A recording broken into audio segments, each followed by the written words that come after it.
1 ঘন্টা খেলানোর পর মাছটা একটু কাছে এসেছে। 1 ঘন্টা টানা, 1 ঘন্টা ভিডিও করার জন্য করেছে। 1টা ঘন্টা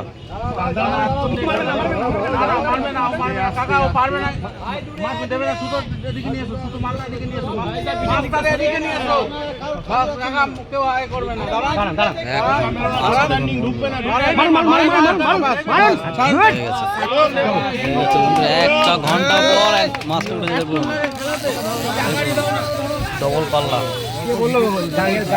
ডবল পাল্লা সেই কাতলা উঠেছে একদম, সেই সাইজ দারুণ দারুণ। বাবা কি বড় দেখুন, বড় দেখুন, সেই কাতলা, সেই কাতলা অসাধারণ, কোনো জবাব নেই কাতলার। 1 ঘন্টা অবসর পরে সবাই মিলে দেখলাম।